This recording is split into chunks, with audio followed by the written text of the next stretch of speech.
The country is crying out for leadership. Leadership that can unite us, leadership that brings us together. I look at the presidency as a very big job, and nobody will get it right every time, and I won't either. But I promise you this, I won't traffic in fear and division. I won't fan the flames of hate.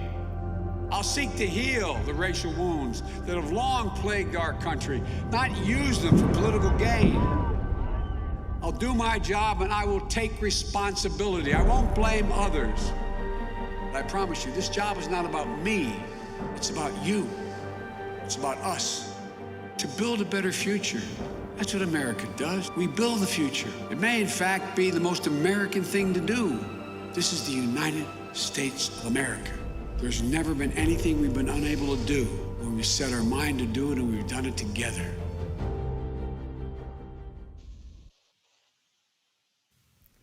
Welcome, and thank you for joining this evening's Biden for President Roundtable.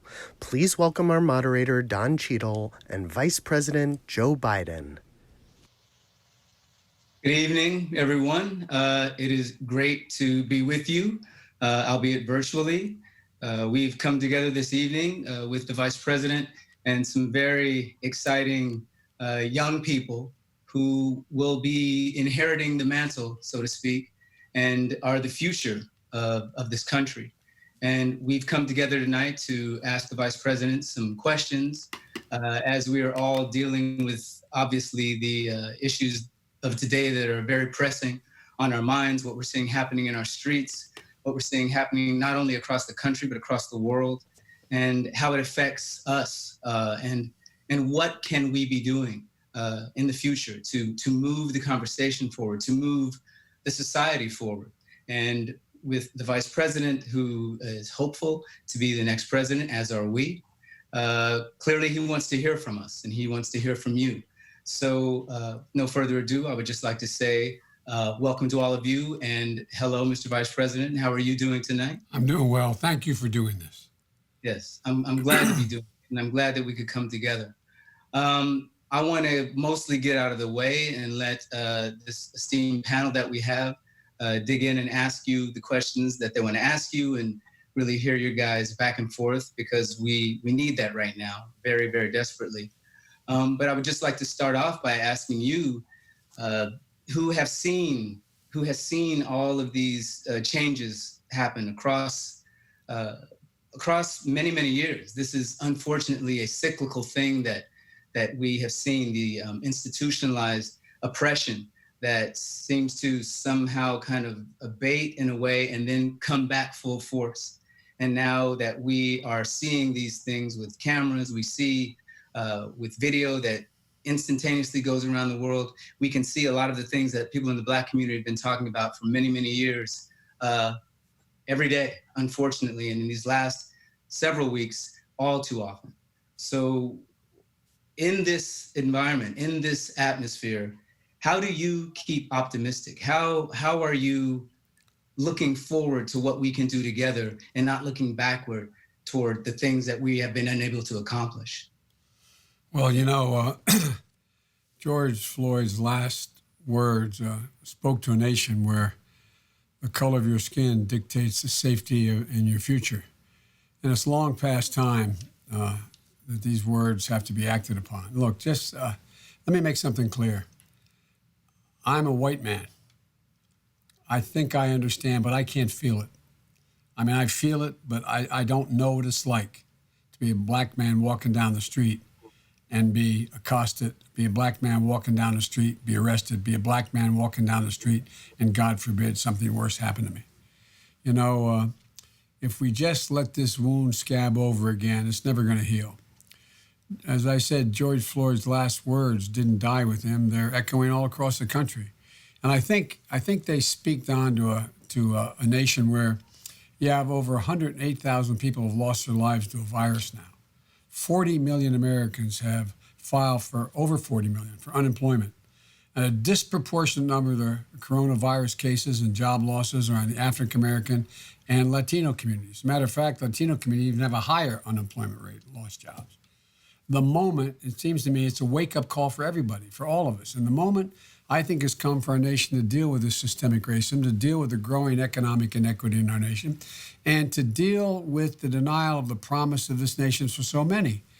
Early in the week, I laid out initial steps that I thought the Congress should take immediately as it related to police conduct. Outlaw chokeholds, stop transfer of weapons of war, meaning those Humvees and the rest, to dealing with up-armored vehicles to police departments, improve oversight and accountability, create a model use of force standard, because the country's crying out for leadership, and the President of the United States must be part of the solution, not part of the problem.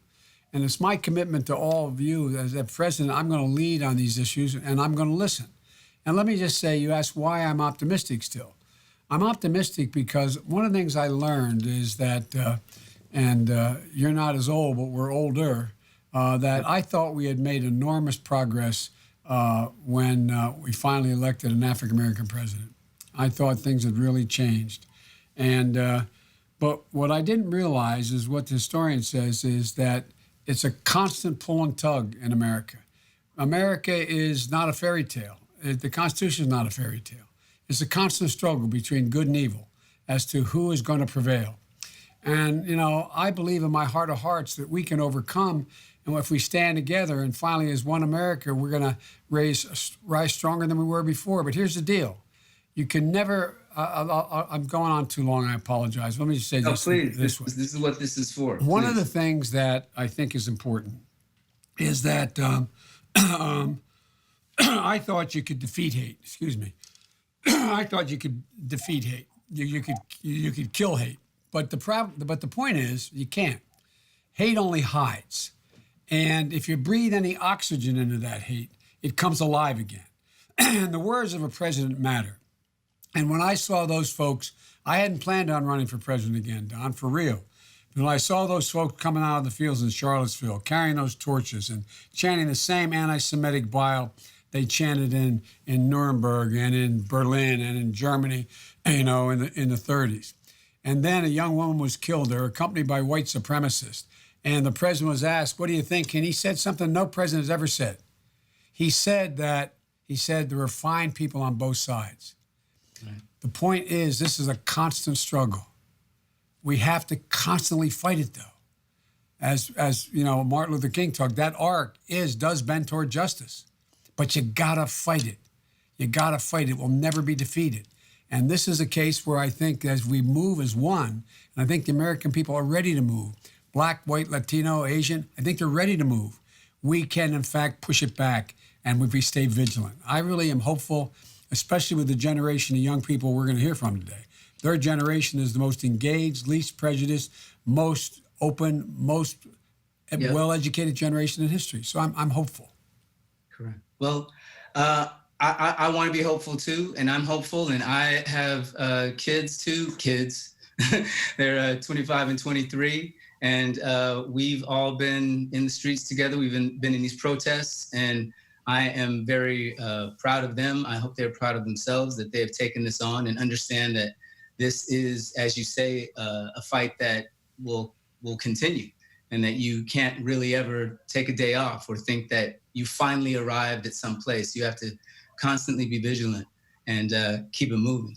And in the interest of keeping it moving, I think I'm going to bring in our first panelist, our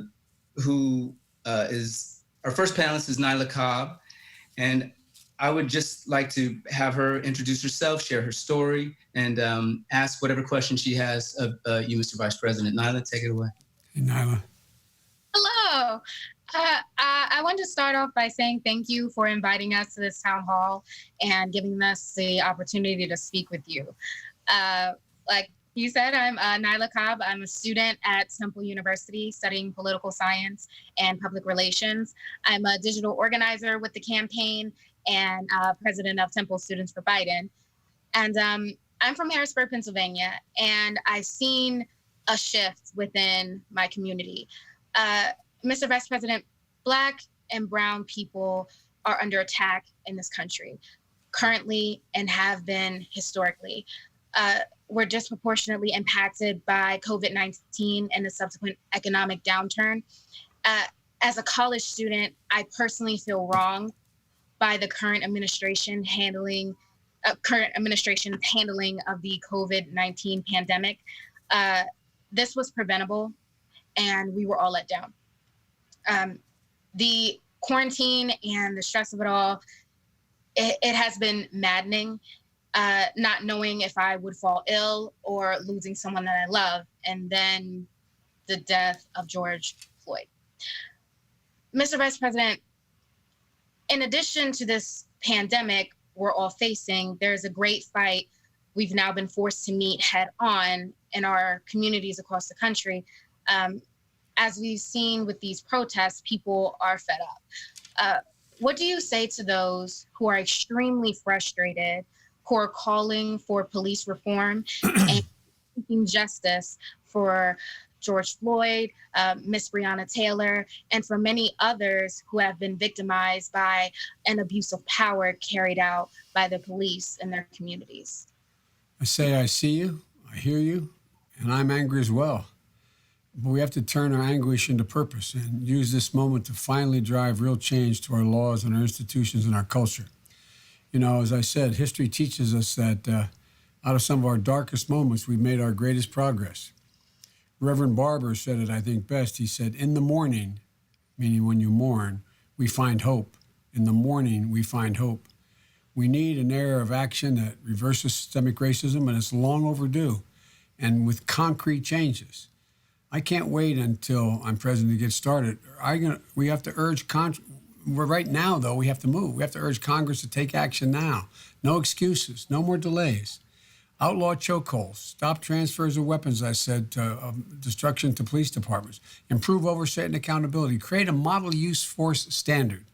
As I said, within the first 100 days, I'm going to create a National Police Oversight Commission.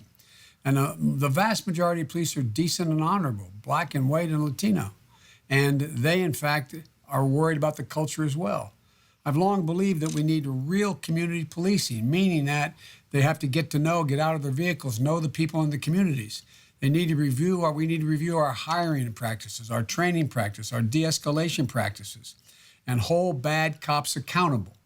Hold bad cops accountable. We need economic justice as well. You know that as well as I do now. We have more to say. I'll have more to say this in the coming days, but to start, Congress must fix the racial disparity in the COVID recovery funds. Right now, those funds aren't going to the right place. We need to pay essential workers, not just praise them. We have to pay them, and they tend to be minorities. We have to protect and expand Obamacare. He's trying to get rid of it in the moment we need health care so badly. There's so much work to do, not just as in the presidency, but in my presidency, assuming I get elected, but in a generation. But I promise you, I'm going to lead and I'm going to listen. And what are some of the things that we have to do? Well, there's many things, but I think, let me conclude this, your question, by saying that your generation has gotten a real kick in the teeth. I have two granddaughters. I had one who just graduated from law school. I have another granddaughter who's a rising senior in Philly as well. And I have a second granddaughter who's a rising sophomore. And this whole 9/11 generation all the way through the Z generation and the early millennials, from the time you got started, you've been in a position where the people who graduated 6 years before you graduated into a gigantic recession. They had great opportunities, but what happened? They didn't have access to the jobs. The jobs weren't there, no matter what your color, but particularly if you were an African American. And then now what's happening with this COVID crisis, as well as the fact that we have this incredible unemployment rate, what's happening now? I know my granddaughter had a great job out of law school. They told her, you can't come, you got to wait until March for things start.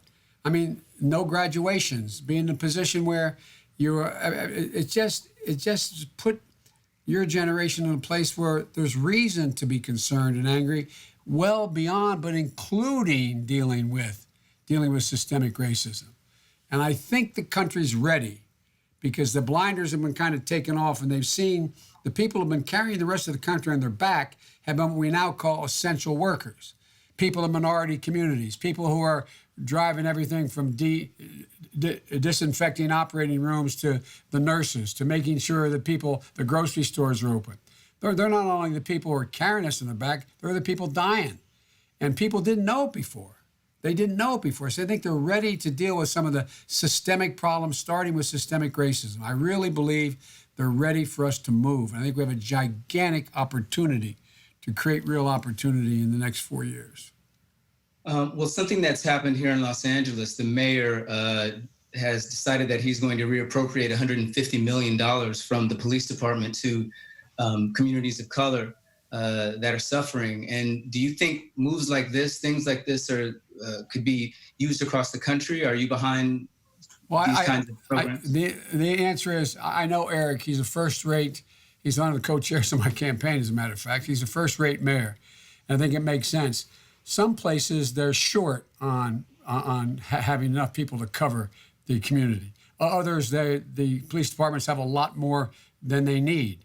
And so it depends on the community. But it's all about treating people with dignity. Just treating people with dignity, period. And setting down basic fundamental rules that relate to what constitutes adequate and fair police conduct. And that's what we have to focus on, in my view. Thank you. Thank you, Mr. Vice President. And Nyla, thank you very much for your question.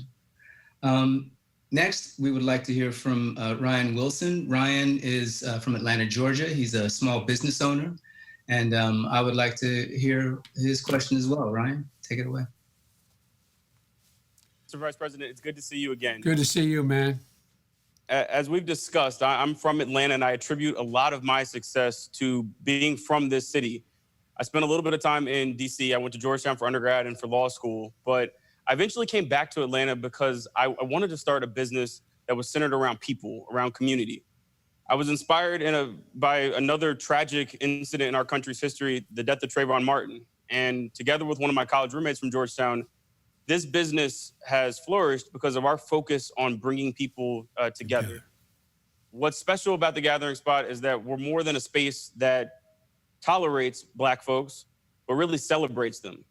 And so my question to you is this: if it's true that you can't truly lead people if you don't love people, how are you going to lead differently as the President of the United States, specifically for Black Americans? Because I love people. You and I've been to your place twice for extended periods of time. And what you didn't say is it's not only African Americans. Look at all the white leaders you've attracted. Look at all the people you've attracted to becoming part of a community, part of a larger community. I sat there, I don't know, I guess I was in your place maybe a total of 6-7 hours, total of 2 times, everything. And I watched. I went around to the tables. People were there. There were religious leaders, Black and white, using your place to gather. There were young entrepreneurs, Black and white and Asian, looking at your place to gather. It's about doing things together. And the fact is that, look, I have never found it to be the case where my judgment about someone, whether I care about them, has anything other than to do with their humanity. My dad used to have a single phrase. He said, Joey, everybody's entitled to be treated with dignity, no matter what the circumstance. I have no idea what it's like to be treated in a prejudiced way as a Black man. But I do know what it's like to be humiliated, because when I was a kid, I used to stutter a little like that. I'm used to bullies. I'm used to people who take advantage of people. I'm used to people who, in fact, just try to exert power for their own egotistical reasons.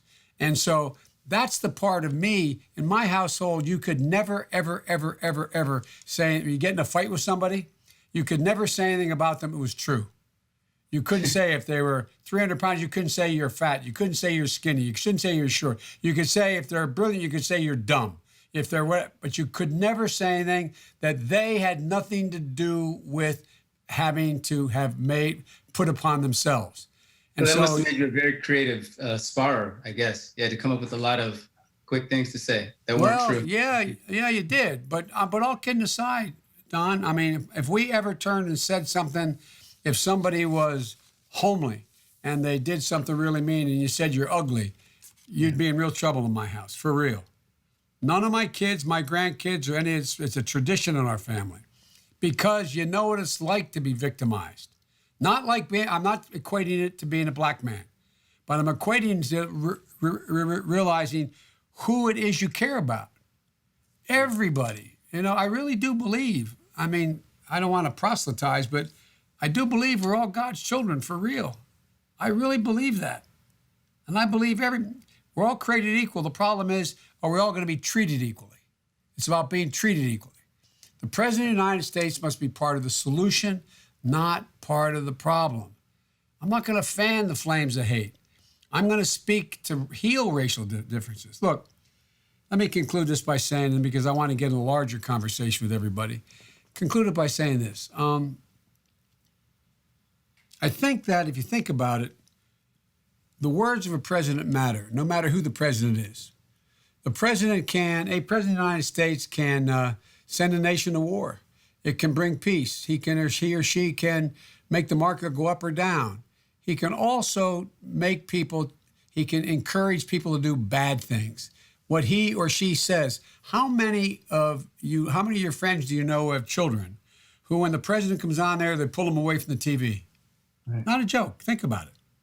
Think about it. So it really matters. It really matters. Hate didn't begin with Donald Trump. It's not going to end with him. The history of our country is not a fairy tale. It doesn't guarantee a happy ending. But as I said earlier, we're in a battle for the soul of this nation that has been a constant push and pull for over 200 years. I call every American to ask them the following, okay, is this who we are, what we're seeing now? Is this who we want to be? Is this what would pass on to our kids and our grandkids? Mm-hmm. You know, I'll do my job and take responsibility, but I won't blame others. I'll never forget that a job isn't about me, it's about you. Is that how we teach our kids? I work not only to rebuild this nation, but to build it better, stronger, and more inclusive, more resilient than it really was. Look, if elected, my view is that we'll have to address these issues straight on. And the words the president says matter. So when a president stands up and divides people all the time, you're going to get the worst of us to come out, the worst in us all to come out. This president constantly talks about equality without lecturing, talks about and has administrations that looks like the country and the rest. It changes attitudes. And it's about the attitude of the country. Do we want our kids, do we really think this is as good as we can be as a nation? I don't think the vast majority of people think that. There are probably anywhere from 10 to 15% of the people out there that are just not very good people. But that's not who we are. The vast majority of the people are decent. We have to appeal to that, and we have to unite people, bring them together. Bring them together. Thank you. Thank you, Mr. Vice President. Thank you. And also thank you, Ryan, for your question. I would like to move now to Jajori. Jajori Mackenzie Simmons is from Detroit, Michigan. He's an NAACP Youth Division board member. Jajori, what is your question for the Vice President? Good evening, Vice President Biden. I am Jajori Mackenzie Simmons. I was born in St. Peter, Barbados, and came to the United States when I was 2 years old. I grew up in Saginaw, Michigan, and I'm a 2019 graduate of Howard University.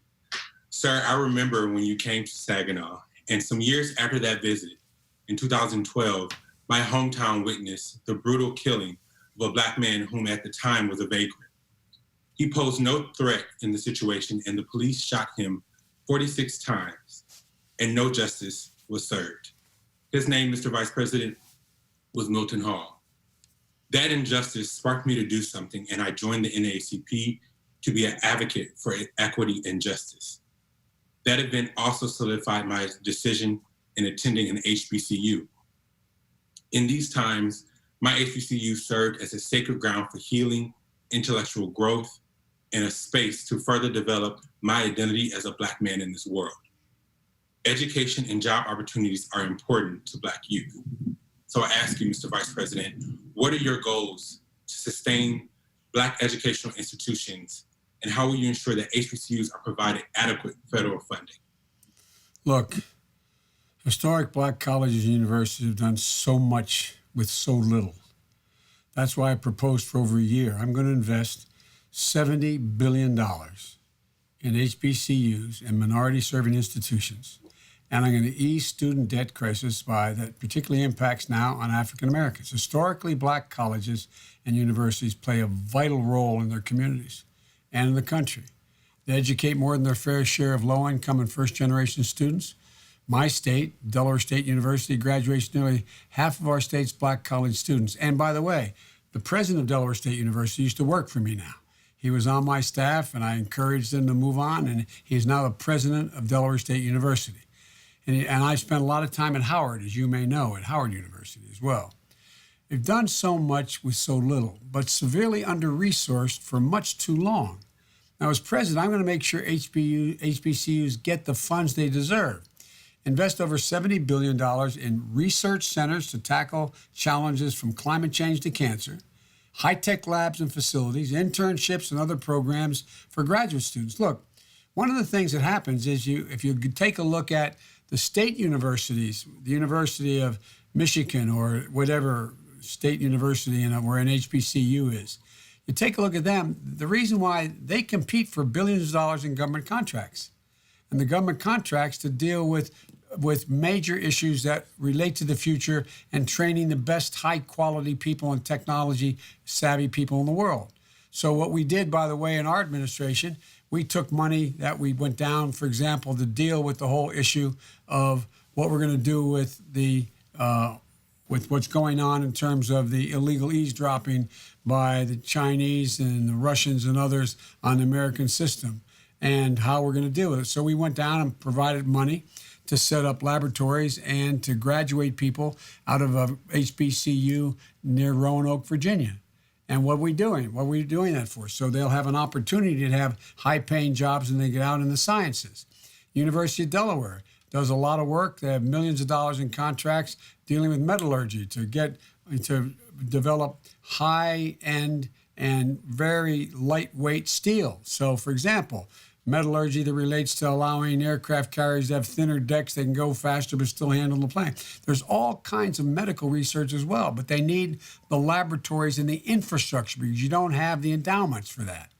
And so I'm going to cut the cost of education for everyone. I'm going to fight to make sure the student debt crisis, which disproportionately affects African Americans, we're going to immediately forgive now. And Nancy Amen. Pelosi put it in, $10,000 per person in any federal student loan. As president, I'm going to double Pell Grants from $6,000 to $12,000. I'm going to have the cap on the student loan repayment. So instead of 5%, 10% of disposable income is 5% of your yearly income. I'm going to fix existing public service loan forgiveness programs. Forgive $10,000 a year for 5 years for all those and all the remaining debt after 10 years, if in fact you engage in public service. Forgive loans for any public college or private HBCU graduate making less than a family making less than $125,000 a year. Forgive their loans, wipe them out completely. College degrees shouldn't be the only path, though, to the middle class. I'm going to invest in partnerships between high schools and community college. My wife is a professor at a community college for years, and businesses so that students can earn industry credentials before they graduate. And I'm going to offer 2-year community college debt-free. Look, it's true, you can't. I guess what I'm saying is that there's so much we can do to give the African American community and HBCUs in particular an opportunity to do what they do best. You look at all the confidence you got going to an HBCU, to going to Howard. Most of my friends who I grew up with in here in town in Delaware were African Americans who became very successful. First, they get their kids get into the Harvards and the Yales and the Penns of the world. They go to HBCUs, then they go to the graduate schools that are the Ivy League or the prestigious graduate schools. So it really has a way of not only looking out for, but dealing with and encouraging and keeping African Americans in school. The last point I'll make is, my wife teaches at a predominantly minority classes in overwhelmingly, some are foreign students as well, at Northern Virginia Community College. Well, a lot of the students, you give free community colleges, I suppose, and they still can't attend because they don't have the money to be able to pay for the food, the books, the board. I mean, if they have to drive there or stay there. And so that's why I'm going to double Pell Grants from $6,000 to $12,000 to give real opportunity to people, genuine opportunity. But the HBCUs are the flagship. Everybody forgets the reason they exist. They exist because you weren't able to go to any other schools because of prejudice, because of segregation. And so it's about time we set it right, give them the same foundation to build off of with laboratories and the like that every other major university has. Thank you. And thank you for your question, DeJory. And I like to hear you speaking about debt forgiveness, Mr. Vice President. That's so important, especially when we're seeing, as you spoke about your grandkids who are graduating and coming into this this field of business now, trying to figure out what it is they're going to do, and carrying with them these loans. So it's a very important thing to focus on, because we've got to get people moving forward again, no question. And by the way, you know, Don, it was predicted just even before this crisis that the economy was likely to slow overall because the graduates of the last 10 years and now find themselves behind the eight ball, not having the jobs they thought they were going to have and losing time with student debt. So instead of being able to go and make a down payment on a house, they got a $30,000 debt for going to a public university. I'm not talking about private universities. That's a different issue. That's a different issue. And we got to figure out we can need that help, that $10,000 help now across the board. But what happens is 85% of our economy is driven by consumption, consumers. And if this generation doesn't have the money to buy houses, buy cars, take care of their major initiatives and build, then we're not going to grow at the same rate. It's not only in the interest of the student with debt, like I graduated. I'm the first one in my family to go to college. And, you know, it was a lot cheaper, but I was able to work and get through it and pay off the debt. But anyway, my generic point is that you got to give people a shot. It's in the interest of everybody, that in fact we have more students getting degrees in the areas that we need people to grow on in, and everybody. Absolutely. And those who are disenfranchised and hurt the most by that, absolutely. Yeah. Thank you for your question, DeJory. I'd like to move on to our next panelist. This is Jamesha Harris. She is from New Bern, North Carolina, and she's an alderman, actually. So very impressed and very glad that you were here. What is your question for the Vice President, Mr. By the way, congratulations, Alderman. I did the same thing. I became a council person, but it's the same kind of principle. But they know where you live. It's a hard job. Yes, it is. Thank you so much. Again, my name is Jamesha Harris. I'm originally from Albany, New York, and I moved to New Bern, North Carolina in 2010. And I always wanted to be a part of something bigger than what I was. And a person that I met up with, a good friend, Talina Massey, invited me to my first NAACP meeting in New Bern. And that kind of lit the fire for me to go into my community that I represent, that I feel is marginalized, they're lacking resources. And it gave me the hope that if I run, I know that I can impact my community. So I decided to run. And in 2017, I was elected as the youngest African-American woman to serve on the Board of Aldermen for the city of New Bern. Thank you. So, and I just kind of continued from there. I started a nonprofit with my friends, Talina, Reggie, and Marquez, and it's called Young Urban Professionals. And what we do is we teach young entrepreneurs, marginalized individuals, minorities, how to start and maintain their business. I think that's very important, especially now. And I had the opportunity to look over, the things that you have out there on the, your agenda. And my question, because it's so important, with nonprofits needing resources, is that what are some of the action steps in your plan that you're going to be able to guarantee advancement for the economic mobility for Black people and close the racial wealth and income gaps? Well, there's a number of things. Let me start off by saying, again, congratulations on what you do. We have something in common. I come from, I was enlisted for all the years I was a senator, as the poorest man in the United States Congress. I got to the Senate. No, I'm not joking. When I did my financial disclosure as vice president, one of the folks in the press said it's probable no man has ever assumed the office of vice president with fewer assets than Joe Biden. I don't think he was talking about, I hope he wasn't talking about intellectual assets. So my generic point is that I got involved because of civil rights in the 60s. And I'm a lifetime member of the NAACP. They embraced me, and the Black church embraced me in my city. And that's how I got started. And they gave me confidence to think maybe I could do something. Maybe I could do something. And like I said, I'm the first United States Senator I ever knew. I mean, I didn't, it wasn't like I didn't, anyway, the most impressive person I ever knew in terms of stature was the family doctor. I knew a banker, I didn't know a lawyer, we didn't grow up poor, but we grew up, I guess technically lower middle class. But my generic point is this: they gave me confidence.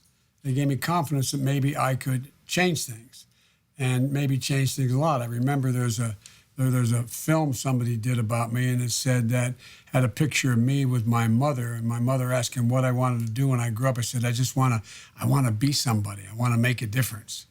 And it's like both of you guys on the screen right now. You want to make a difference. I mean, just do something worthwhile. And so, for too long, the deck's been stacked, though, against Black Americans. And today we're bearing the brunt of that, of our COVID and economic crisis in the Black community. And this crisis presents an opportunity to rebuild a stronger and more inclusive, and I think more resilient middle class. If you live in a home built by the same builder my home is built in, your home is going to be undervalued, valued less than mine. Schools are underfunded. Justice is denied. The poverty rate is still twice what it is for white Americans among Black Americans. Black workers disproportionately hold low-wage jobs without benefits and seeing the worst layoffs to today, right now. Experts predict that a disproportionate number of minority-owned businesses won't get any stimulus loans. And the automation and will displace African-American and Latino workers at higher rates than they will white workers. So my plan for African-Americans to close the wealth gap is to invest in African-American home ownership. That includes my insisting that there will be a $15,000 first-time home buyer tax credit for everyone, which means that the bank will lend you the money because they know you're going to get that down payment because it's a tax credit, no matter what you make. Doubling the funding for the Obama-Biden state small business credit. For example, we set up a $1.5 trillion private window at small business, drawing billions more, almost $30 billion of capital came in to sustain that 1.5. I double that to $3 billion a year. Support Black workers in their fight for equal pay and labor rights and safe workplaces. Address maternal mortality that disproportionately impacts African-American women, even African-American women with means. They're the last to be, you go in the emergency room, you end up being the last one waited on, last one taken care of. And so there's a lot of institutional changes we can make, but we have to provide the ability. Let me end it this way. The reason I ran for the county office, like you ran as an alderman, was to end redlining. And so when the Congress came along and the Democrats passed that $2 trillion proposal to stimulate the economy in the CARES Act, I said at the time, what's going to happen is the banks are supposed to lend to small businesses, right? Well, guess what? 40% of the money for small businesses never went there because the big banks don't, and this is cost-free to the big banks, okay? We bailed them out before, okay? They've been bailed out. They're supposed to lend the money.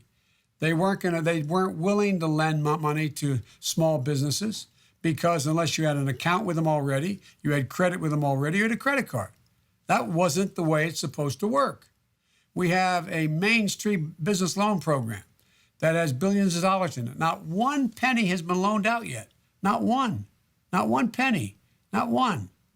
We're in a situation where what the bottom line is, we got to change and insist the way in which we deal with the African American and the Latino community is just fundamentally different, and the Asian Pacific Islander community. We have to make sure they have the same access. So, if you want to do business in the community, you got to loan in that community. You got to be engaged in that community. We can set up legislation that does that. The House is trying to do that right now. So it's all about, ultimately, you being able to accumulate wealth. And how do most people accumulate wealth to change their circumstance? In the housing they have, in the investment they have. And that's why I call for a multi-billion-dollar investment in housing. And because look at all the places that African Americans and poor folks are being, where neighbors are being gentrified, they can't afford the housing. They can't afford it at all. They can't afford to have a house in Los Angeles, San Francisco, suburban Chicago, parts of Philadelphia. I mean, so we've got to change the housing voucher system we have as well. No one should have to pay more than 30% in terms of what their rent is. And on top of all that, we got to change the institutional structures. I know I'm going on long, but it's so long. There's so much we can do, and I think we will do. For example, if you're a single mom working, or even if you're, I was a single dad for a while, raising 2 children. It's hard. And I was making a good salary. I was a senator. I was making $42,000 a year after my wife and daughter got killed, raising 2 boys, and I had help. I couldn't afford to have any. I couldn't have afforded any child care. I didn't have the money for it. Couldn't do it. You should have child care. We should be in a position where there should be a position where you are able to have family leave and get paid for family leave. A lot of things that can change the quality of life for people and put them in a position where they're not the ones that have to go out and do that $5 an hour job and leave their kids behind, etc. There's a lot we can do, and with your help, we're going to get it done. I really mean, I'm confident the American people have finally, the Band-Aid's been ripped off. They've seen the people doing all the work for us, and a lot of them are saying, I didn't know that. I didn't know they had to do that. Now's the time to strike while we have a chance. I'd actually like to ask Jamesha a question, and hope it's not putting you on the spot too much, but if it is, forgive me. Can you speak a little bit to everyone who is really focused on just, presidential election that comes along every 4 years and forgets all of the down ballot voting that's necessary, and being an alderwoman and being a council person, and how important that is, and how these elections matter? Well, I'm so glad you asked that question, because I am grassroots. I am always vocal. Anytime I have the platform to speak to anyone, I let them know how important their vote is, because local elections affect you so much. Your taxes, your roads, county elections. It's so important for you to, I don't care, about not necessarily about the candidates. I'm saying, what party, because I'm always vocal about, making sure you know who your candidate is, but just make sure you know the policies, the platforms that they're running on, because it affects you. Your taxes will go up. If we do utility bills. So people really, really, really, really need to understand that it is so important to vote in every election, but even in your local election, because your alderman is going to be the one that represents you and is the voice for you on that board to make sure that those funds are being allocated justly. And me, I represent the 2nd ward. It's the minority ward. And I wanted to make sure that those funds were being allocated properly to my, minorities, because we've always been on the back burner. And now it's time to be able to make sure that there is things in place, policies in place that will uplift us and build our communities. So please, please vote. Voting is so important in your local election. God love you. You're absolutely positive. You affect the quality of life of people in your district more than the senator does, whomever he or she is. I mean, you really do. Yes. It matters. Yeah. Thank you very much. I appreciate you allowing me to frame that for you. Thank you. And thank you, Vice President, for your answer. And now I would like to move this to Keith James. He's from Wilmington, Delaware. He's a civil rights activist. And Keith, what is your question for the Vice President? First and foremost, thank you, Mr. Vice President, for allowing me to be here with you tonight. It's wonderful to see you again. As Don said, my name is Keith James. As we spoke about on Sunday at Bethel AME here in Wilmington, our city and state want to be heard. We've been conducting civil negotiations with our elected officials to bring peace and policy changes to our great state. From body cameras to police oversight committees, and even revisiting and looking to change some of the language used in our police use of force laws. We as a state are committed to change. My question for you this evening is, If elected, how will you address systemic racial issues as it pertains to the criminal justice system and police to community interactions?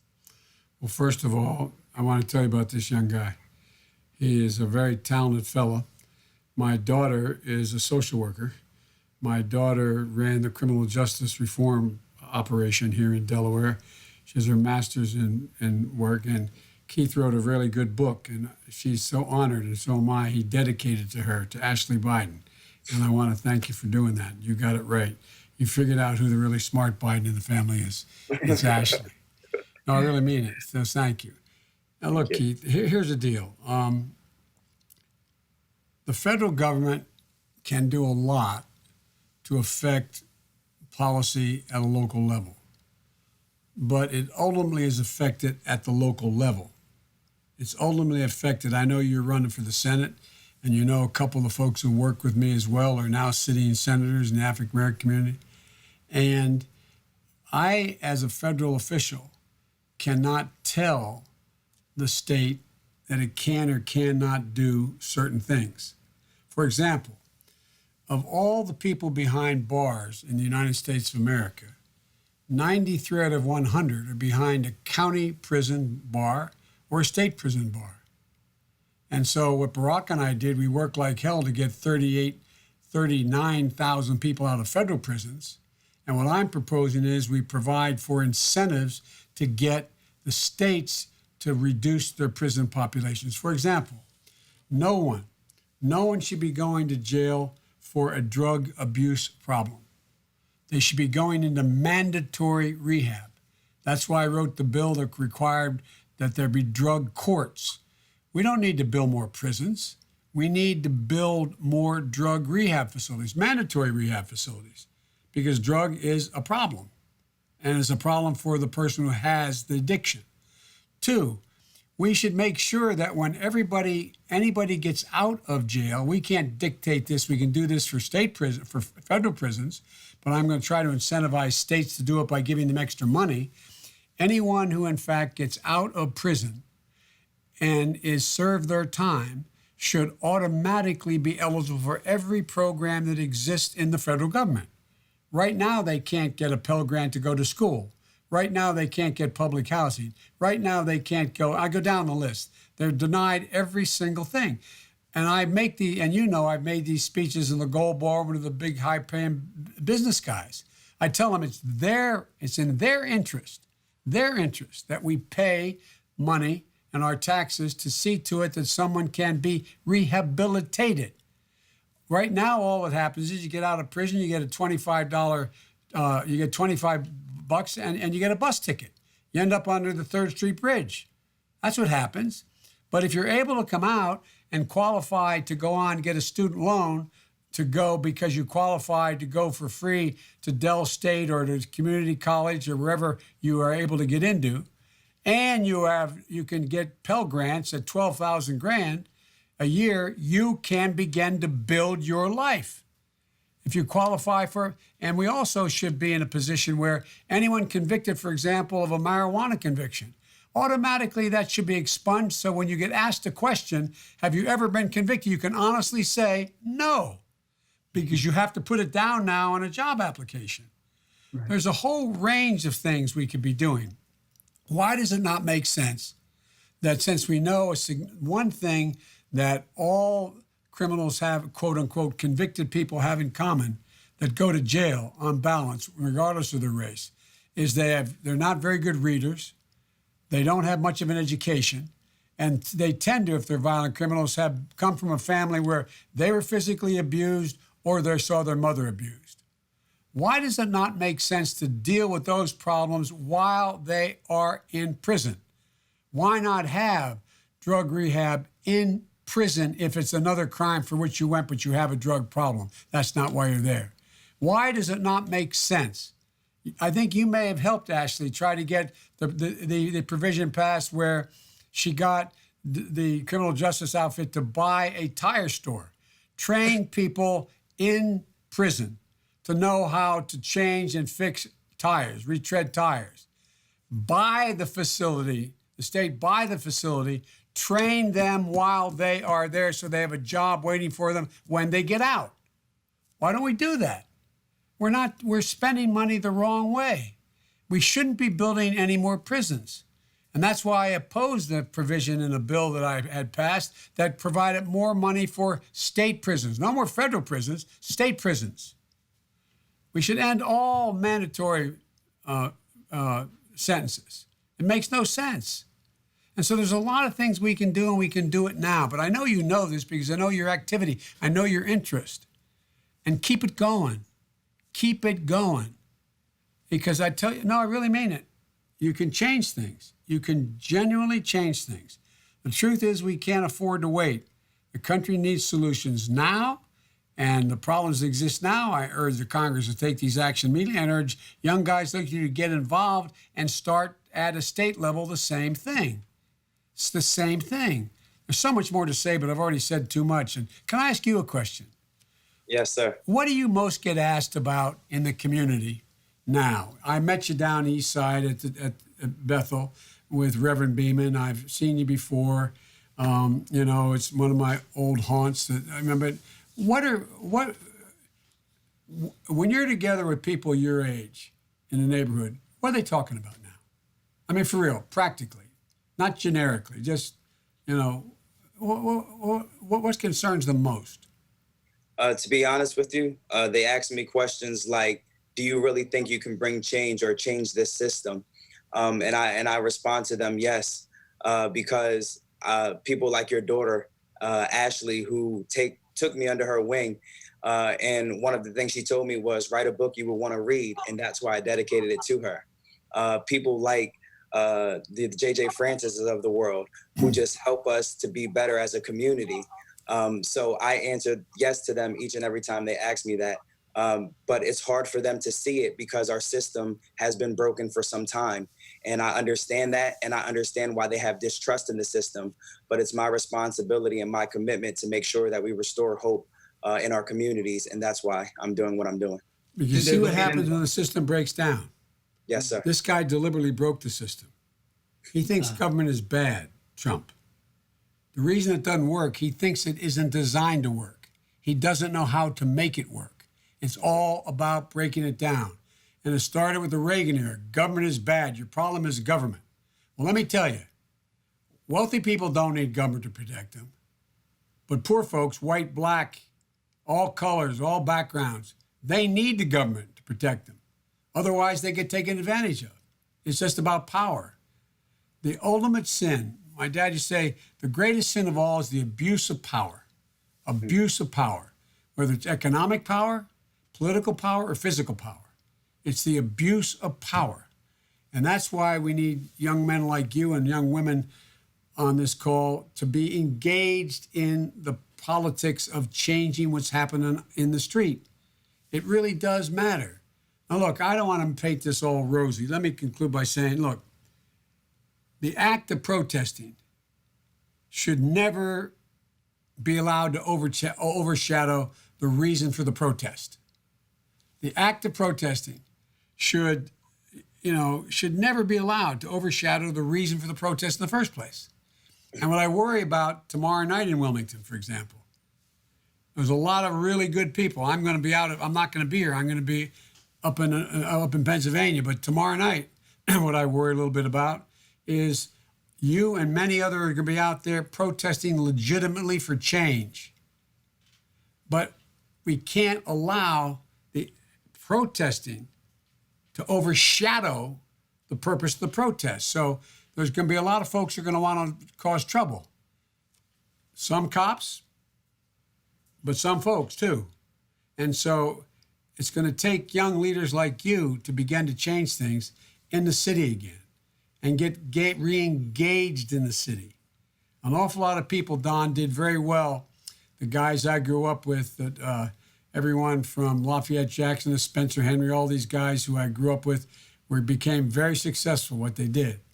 But what's happened is that the last two mayors ago, African-American mayors we've had, have called me and said, Joe, whenever there was a problem before, every major successful African-American businessman would be in my office, seeing what they can do to help.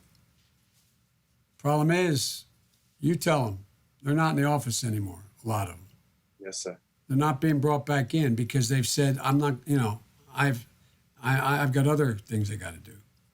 But now you have young leaders are occurring like you and others that I met with, including dealing with, not just the NAACP, with guys like been around a while like Mouse, but also dealing with, the new guys that are coming up and dealing with, new organizations. And I feel something's changing here.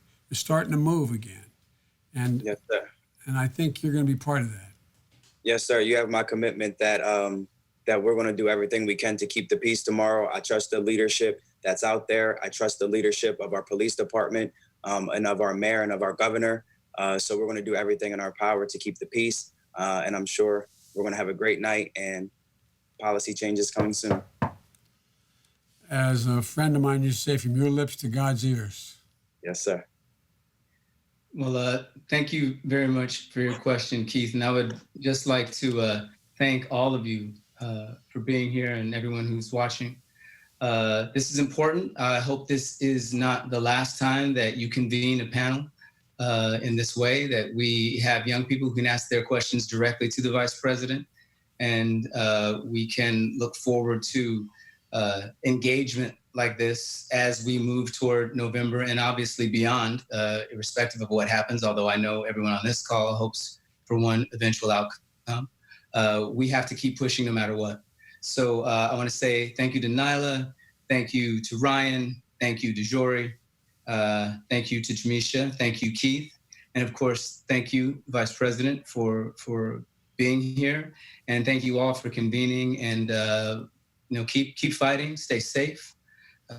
We have a long way to go. Any closing words, Mr. Vice President? Well, Don, I do a lot of these meetings like this, and with your permission, I'll contact you and see if we can get you to do more of this. But we have these, we call them roundtable discussions, from everything from first responders to women in the community to dealing with whatever the issues are, to have them tell me what their problems are. And sometimes, with good reason, they're angry.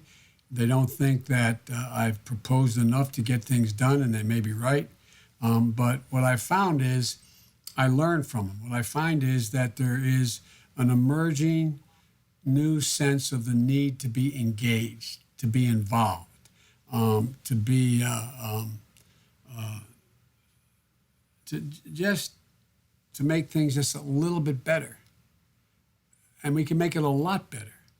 Because I really do think, Don, I'll conclude by saying, when I was coming up as a kid, I'm not making myself out to be any great civil rights guy or big hero, but I used to, we desegregate movie theaters. And anyway, I was no big player. But I remember at a time in the when Bull Connor down in Birmingham, and you know a lot about this because you helped my buddy in Alabama win. American people heard about how African Americans were treated and lynchings and all the things that were talked about back then. But people who lived in communities where there weren't any African Americans just didn't really believe that stuff happened. I mean, they thought it, but they didn't see it. And Bull Connor thought he was going to stake a wooden stake in the heart of the civil rights movement when he sigged those dogs on those African-American women in their Sunday best going to church, ripping skin off them with the fire hoses, having dogs to go after the kids and the like. And what happened then? As Dr. King said, paraphrasing, it awakened the nation like, oh my God, this really happens? This really happens? We ended up with the Civil Rights Act. We ended up with the Voting Rights Act. It was a change because people around the country who aren't bad people, but they're not engaged, said, I understand that. But when they saw it, it radicalized them into saying, we got to act. And it worked. I think that what Donald Trump has done and what was happened in a 8-minute, and I think it's 47 seconds, with a white cop's knee on the neck of a guy smashed against a curb I think it's like, oh my God. Oh my God. We see it in direct color. It's technicolor. They're looking at it, saying, oh my God, I can't breathe. And the country now is having trouble breathing. They're angry. And I think they're ready to move. And we have to change the institutional structures. Everything from police brutality, racism writ large, but also the things that make life better for people. Access to health care, everybody. Access to daycare, access to education, access. To begin to rebuild a community and give people a shot.